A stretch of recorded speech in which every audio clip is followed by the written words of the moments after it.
भाई साहब, आप लोगों को ये तो पता होगा कि हमारे देश में जितने भी ऐसे काम होते हैं, ऐसे भी कांड होते हैं, ऐसे भी कृत्य होते हैं, ऐसी घटनाएं होती हैं या फिर कोई ऐसे वायरल टॉपिक्स होते हैं, उसे भोजपुरी वाले तो जरूर उठाकर गा देते हैं। हालांकि इसी चक्कर में, वायरल टॉपिक को उठाने के चक्कर में, ये लोग कहीं कहीं ऐसे घटिया नीच हरकत कर जाते हैं जो कि समाज में इनको बहुत क्रिटिसाइज किया जाता है।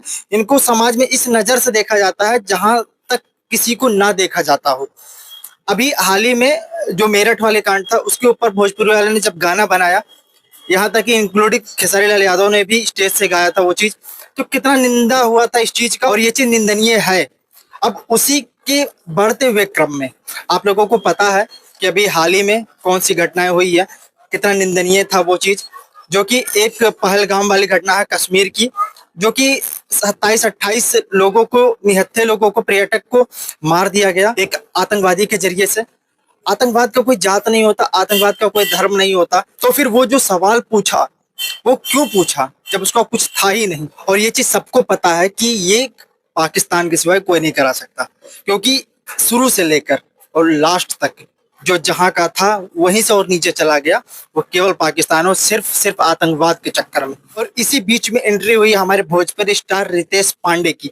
वो एक प्रॉपर गाना लेकर के आए हैं जिस गाने का नाम है महायुद्ध हो जाने दो। भाई, जब युद्ध उसके साथ होता है जो कुछ बराबरी का हो। आपने देखा कि जिस तरीके से पिछली बार हुआ था बालाकोट वाले, वो युद्ध नहीं होता, वो एक तरफा मार होता है।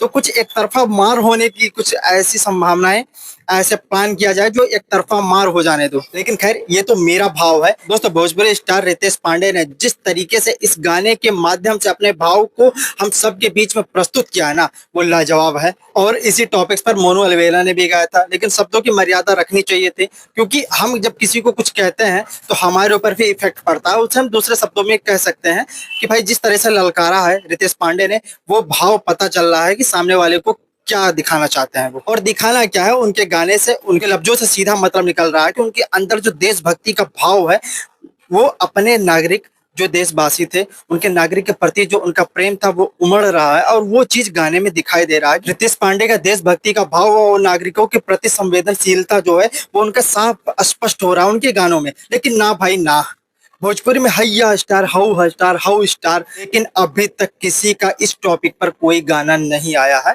प्रतिक्रियाएं लोग अपने अपने इंस्टा हैंडल से दिए हैं या अन्य सोशल मीडिया से भी लोग किए हैं, लेकिन गाने के तौर पर जिन लोगों को लोग ज्यादा पसंद करते हैं, जिन लोगों को लोग ज्यादा सुनते हैं, और भी बड़े बड़े दिग्गज हैं वहां पर, उन लोगों ने ऐसा कुछ नहीं किया। लेकिन भाई साहब, जो जिस जगह पर है वो अपने हिसाब से, अपनी जगह पर, अपने पार्ट पर रह करके इस चीज पर प्रतिक्रिया दे रहा है।